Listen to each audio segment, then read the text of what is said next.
IDC Radio 106.2 FM.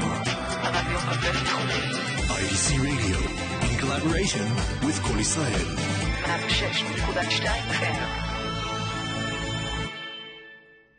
Hi, and welcome to the IDC Radio at 106.2. Today we have a very special program with very distinguished and well-known guests from Harvard University, Professor Helen Haste and Professor James Sidanius. Also with us is Professor Alex Mintz, Dean of the School of Government at IDC. All three are experts in political psychology and are going to talk to us about the causes, motivations, and ramifications of the global protest movement in their respective countries. The UK, the US, and Israel. I'm Anouk Lorie, and today's show is produced by Maureen Shaldag, and the technician is the lovely Lena Lessin. And before we start, I just want to remind you that you can listen to us at all times online at 1062fm.co.il. So welcome to all of you. You're here for a joint IDC-Harvard symposium on political psychology and decision-making. And we thought it would be a great idea to get you together to talk about the protests and their short and long-term implications. I'm going to start by asking all of you the same question. To what extent do one country's protests influence and affect another? And to what extent have the protests, which originated in the Arab world, influenced Western countries? I'd like to start with James. James, you're a professor of psychology and African American studies at Harvard University. You focus on political psychology of gender and race. Has Occupy Wall Street been influenced by worldwide protests? Yeah, I think there's not too much question about that Occupy Wall Street across the United States has been inspired by, to a large degree, the Arab Spring happening. And the sources of discontent in both sets of nations are quite similar. So there has been this overflow, this influence of one situation over the other. Helen, you are a visiting professor at the Harvard Graduate School of Education and a professor of psychology at the University of Bath in England. Has the UK also been influenced by global protests? And why were the riots in the UK so different to the more peaceful protests we've seen, for example, in the US or in Israel? Well, I have to say that I wasn't actually in England at the time of the riots, so I'm relying rather on analysis and news reports. But I think they were rather different because I think the riots in Britain were less political. There was a political dimension to them, but to some extent they were a spontaneous response to a particular act of social injustice that occurred. I mean, there certainly were political dimensions which are similar to, for example, the issues in the US around economic deprivation, inequality and so on. But I think the particular events in Britain were somewhat different from perhaps other parts of the world. But in terms of your general question as to what extent the climate in Britain has been affected by the Arab Spring and other developments worldwide, I think yes. I think certainly in Britain the feeling of questioning the government, the feeling of dissatisfaction with economic gaps, I think that is certainly prevalent in Britain. So both of you agree it is a global movement rather than a movement which is completely separate from one country to another? Yes, I don't think there's too much question about that, but it's also the case that there are slight differences between these countries in the way the sort of list of complaints that the citizens have and their histories and the way, clearly, the way in which these movements are being received by their respective governments. Very strong differences there. Alex, how has Israel been influenced by other countries, and what sets Israel apart? Essentially, what we have here is capitalism is under attack. We have the fall of communism and the success or perception of success of capitalism, and led to massive privatization, tax cuts for the rich, trickle-down economics, and all of that, and led to massive and growing inequalities. In Israel, specifically, Bank of Israel data show, for example, that while there is prosperity in terms of the country is rich, but the people are poor, or too many are poor. So it did not trickle down to the masses, the prosperity and the growth of the economy. I think, though, that we need to differentiate between democratic societies and non-democratic societies. In non-democratic societies, the movement has been largely against dictators. Okay, while it inspired the protest, and it was a trigger and led to some of the use of technology and other means were the same. In Wall Street and in London and in Israel, obviously it's more of a reaction to growing inequality, to the massive move towards capitalism from a more socialist economies and so on.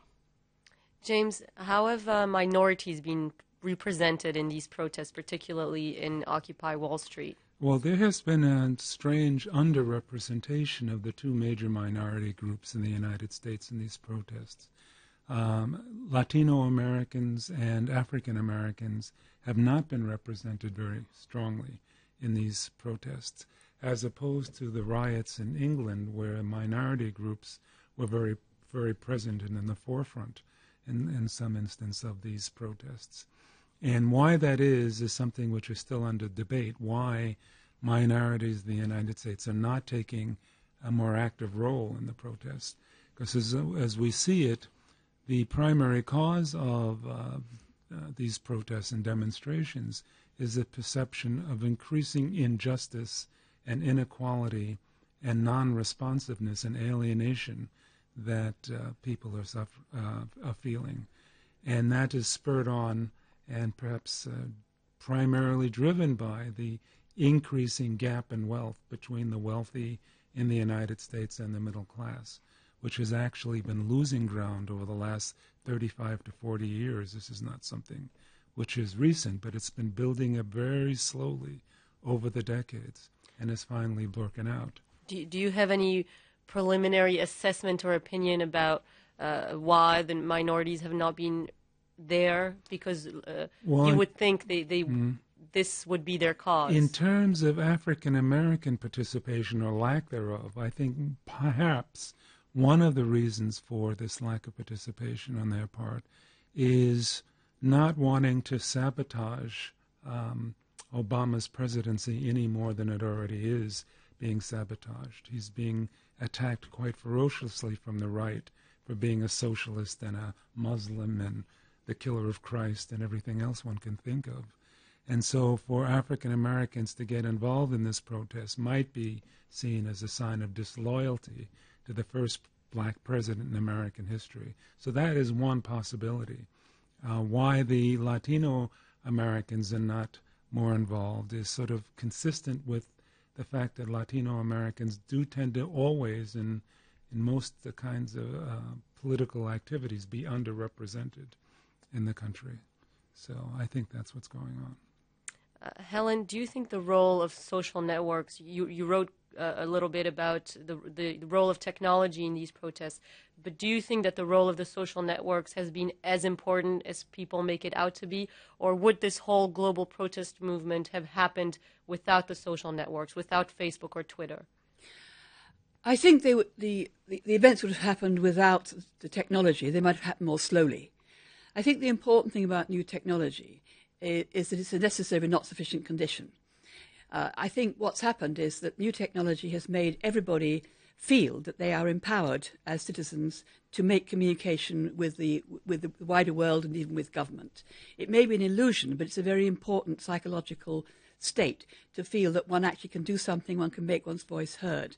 And I think that one of the most important things about new technology is this empowerment of people who hitherto were powerless or felt powerless. The sense that, by just turning on their phone and connecting either with a social network or blogs or whatever, they can actually get someone to listen. It may be an illusion, but it's a very important illusion.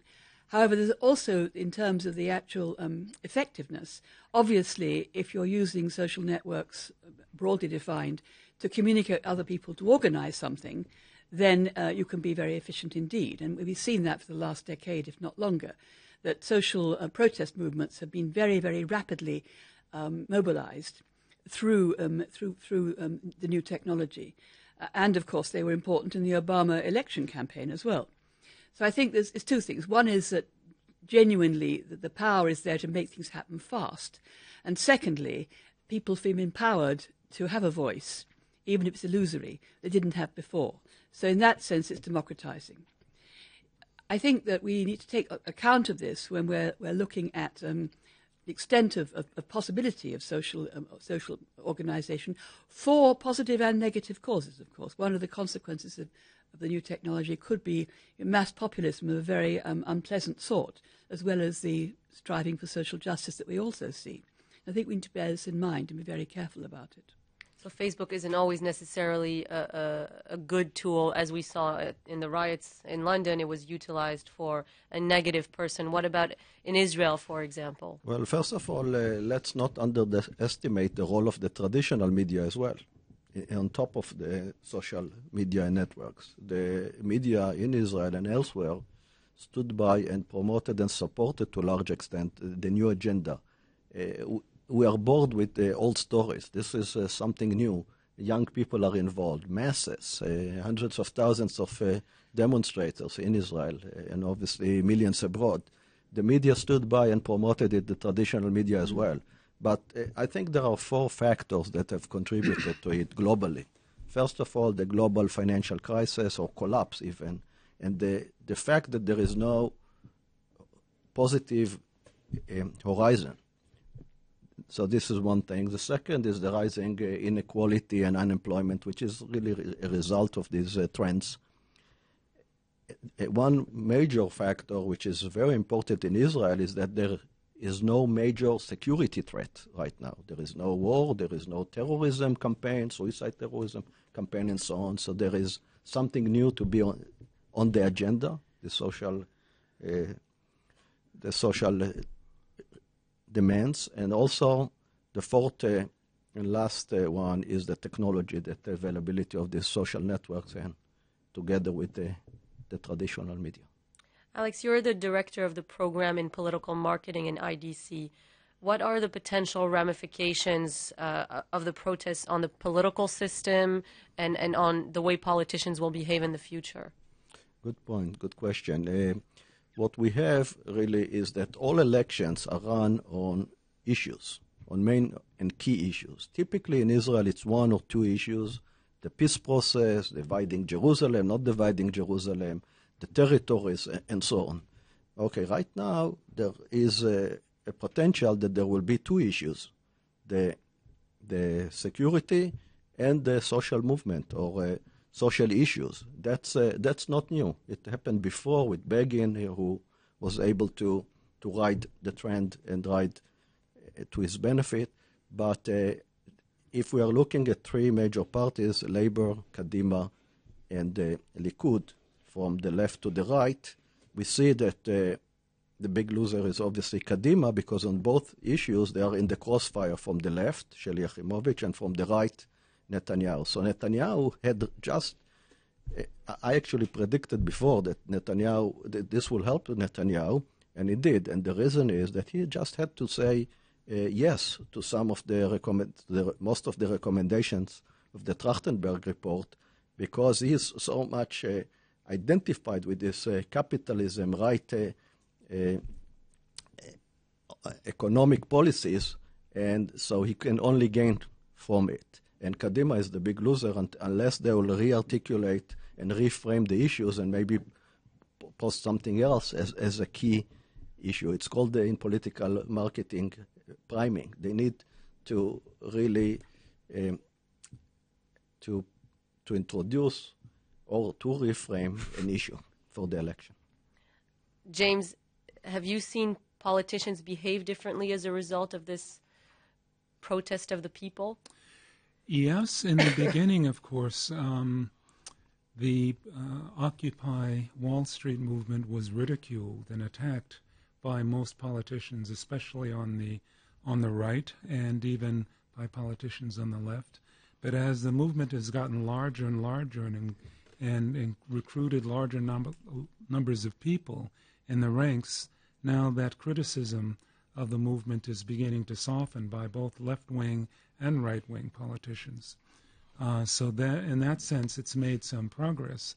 The problem with the protest movement in the United States, at least from the left, the Occupy Wall Street movement, is that the discontent is really rather amorphous and unformed, and the policy recommendations are unformed. And it's difficult to see how that movement is going to be able to sustain itself unless it becomes slightly more politically organized, coherent, and present a list of demands that the political system can respond to. Right now, the demands are so amorphous that it's going to be difficult, even under the best of circumstances, with politicians with the greatest goodwill you can imagine, to actually concretely respond to their demands or discontent. But one of the other problems in this, as I see it, is the inability of political elites all over the place, from the Middle East to the United States to England, to actually deal effectively with the increasing inequality in their societies. No one has really yet proposed a solution to this problem. And the solutions which are being proposed are sort of promoting or asking for greater sacrifices on the part of the ordinary citizen in terms of lowered standards of living and health and welfare benefits. That is really not going to be a solution to this economic crisis by demanding more austerity of folks, especially if the demands are not evenly distributed. It would be one thing if our politicians asked the citizens, both wealthy and poor and middle class, to contribute equally to this, but that's not what's going on. Do all of you think that these protests get people more involved in politics and more interested in politics, or in a way, could you argue that it dilutes politics because of what some say is the lack of an agenda, or just an excuse for some people to go out and have a good time, or even for some people to go out and lash out? I think that in Britain it's interesting, the response, because the initial response, and I think it continues, was, particularly for the Conservatives, was to say that this is a problem of young people who have become out of control. The problem is education, or the problem is deprivation or bad parenting. So it became a pathology of the individual, or a pathology of the underclass. It wasn't actually seen, at least in public rhetoric, as having a political basis at all. It was seen primarily as a sort of mass hooliganism, which is a very effective way, of course, of pathologizing any kind of social movement. And I think that climate still remains in the right-wing press, that it's not seen as a serious political activity at all. And I think this is what happens frequently in protest initially. Now, whether or not longer term people will take it more seriously is an interesting question. I think that there are, as James has pointed out, a number of economic factors in all the countries involved, and including in Britain, which underpin and underlie the disaffection, the kind of motivation to take some kind of action.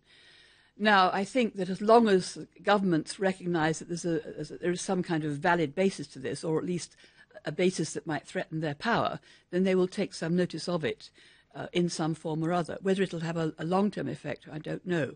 I think really any form of social protest worries people, it frightens people, it threatens people. Some people, as a consequence, retreat into a sort of pathologizing, alienating themselves from the protesters. Other people start saying, hey, wait a minute, there's something going on here, there's some social injustice. What should we be thinking about differently? I think it polarizes people. So it may lead to either governments or social groups taking a greater interest in the issues, or it may lead to a distancing from them. I think Alex, that in the United States it will help President Obama actually, vis-a-vis Romney or Perry or Kaine, the Republicans, because but only if, he will be able to ride on this sentiment and reframe the issues. Right now he's in a very difficult situation on the economic dimension or issue. And if he'll be able to reframe it and mobilize these people to support him, I think that can only help him. That does not guarantee that he will win the election, but it will definitely help him.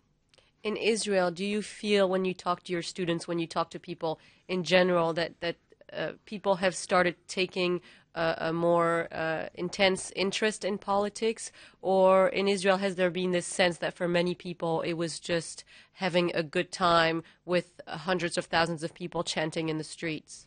There are two groups of people. There are those who want to convert it into politics, and those who are social activists and would like to get things done. So that's the first thing. But there is also a movement, an interesting movement in Israel right now, which is changing the primaries from within.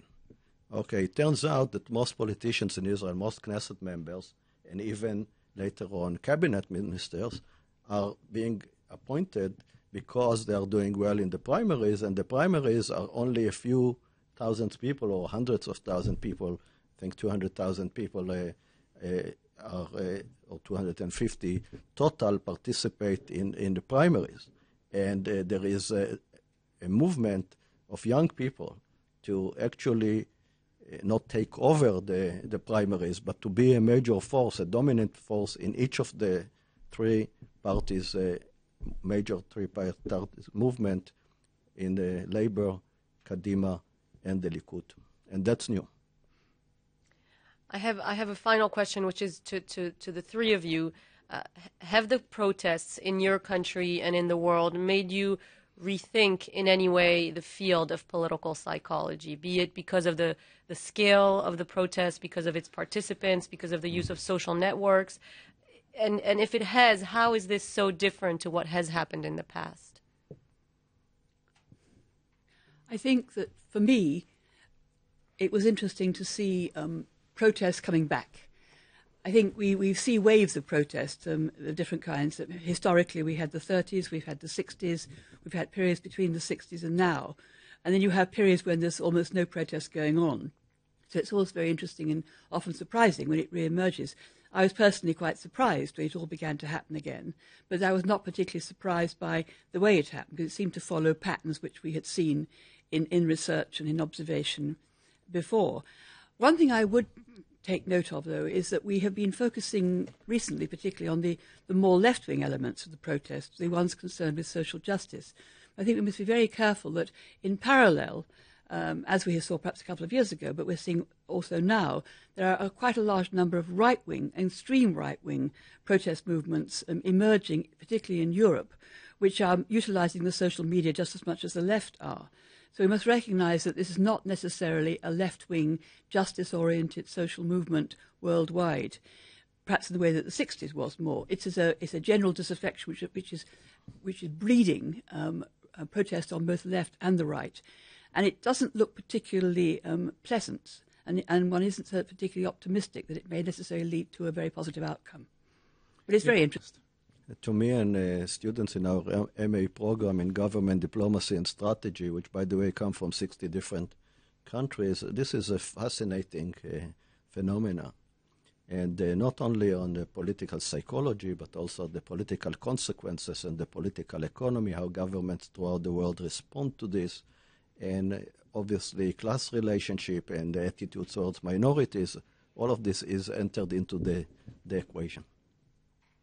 So, altogether, do you feel this has been a positive development, or is it still in the works and there is no way for us to know at this point in time whether this will lead to a better society or, in a way, to a more violent, disaffected society? Well, I think these movements have been successful to the degree that they have sort of focused the mind and brought issues of fairness and equality and justice to the forefront of the political discourse across a number of countries, from the Middle East to the United States and Great Britain. What the end result of this conflict is going to be, the degree to which there will actually be fundamental reform and democratization, that's really up in the air. There's no way of knowing that right now. I'm somewhat afraid that a number of these movements are not going to succeed, and you're just going to get a replacement of one form of oppression with another. But it's really too early to tell how that's going to turn out. In terms of the geostrategic aspects of this, or the ramifications for geostrategic relationship. I think in the Middle East, it actually weakened the U.S.-led coalition and has increased the role or an importance of the Iranian-led coalition, because in such countries that were sure bet for the U.S., such as Egypt and Turkey, the U.S. Role has been, at least temporarily, been weakened. I would say that looking historically, you find that the periods of social unrest like this tend to have relatively little effect on regimes, with a few exceptions.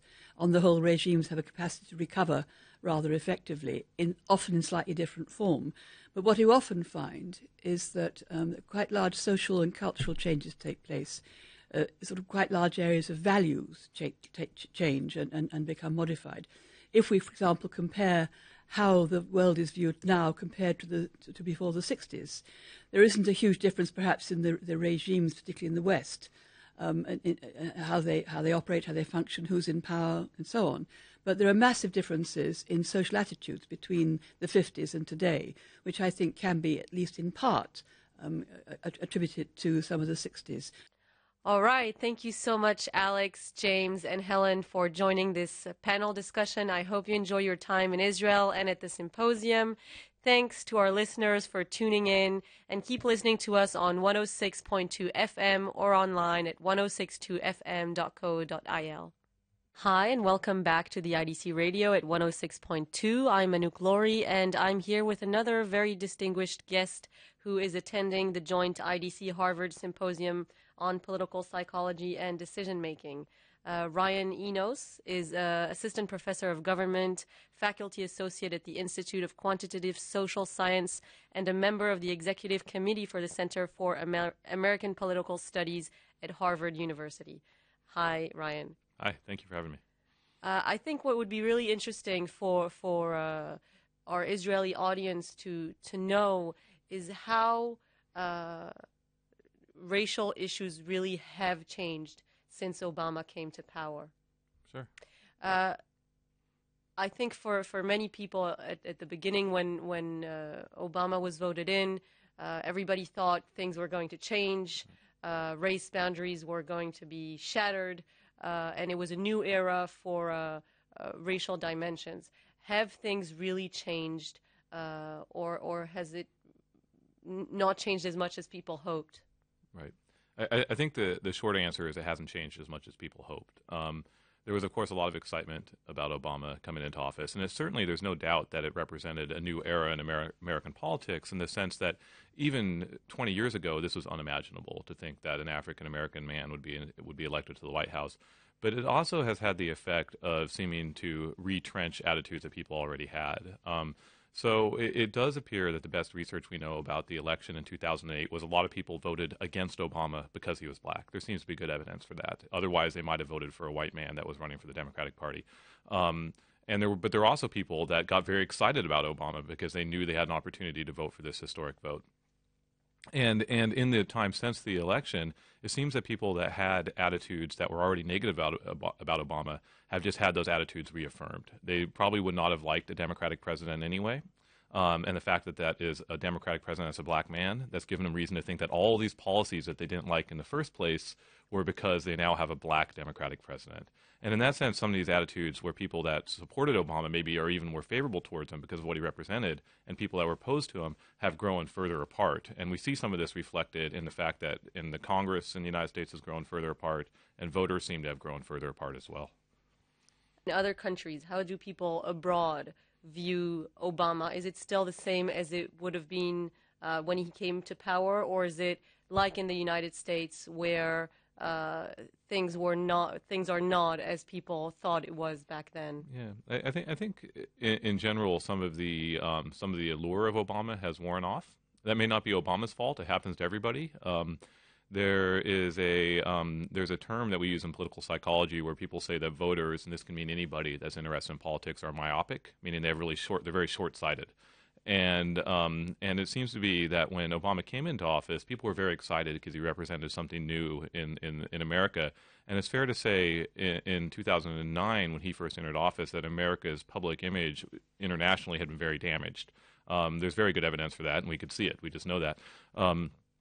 And Obama, in that sense, came in riding a lot of enthusiasm. Well, Obama, like a lot of presidents, had a lot of restraint on what he could do, and some of the enthusiasm for him all over the world has worn off as he has not been able to do the things that people might have expected out of him. And in that sense, he's constrained both by what he can't accomplish, because of the Congress and because of international relations that are out there that he had nothing to do with. But it's also just that he might have had unreal expectations about him when he came into office. What about African Americans? Has their view changed drastically? Yeah, not drastically, definitely not. African Americans remain very loyal to Obama, as we imagine they would. And of course, African Americans in the United States are loyal to all Democratic presidents. But there seems to be, they seem to, of course, as we might imagine, for a very good reason, have been particularly loyal to Obama and particularly enthusiastic about his presidency. There might be some indication that some of that enthusiasm has worn off. And we could see that happen we'll see in this next election whether fewer African Americans go to vote. Because some of that enthusiasm is worn off. But in general, their support for Obama is unwavering, and we might imagine it will continue being that way going forward. Ryan, thank you very much for being with us.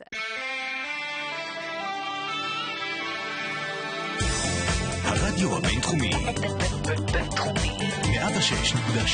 FM הרדיו החינוכי של המרכז הבינתחומי לכל ישראל 106.2 FM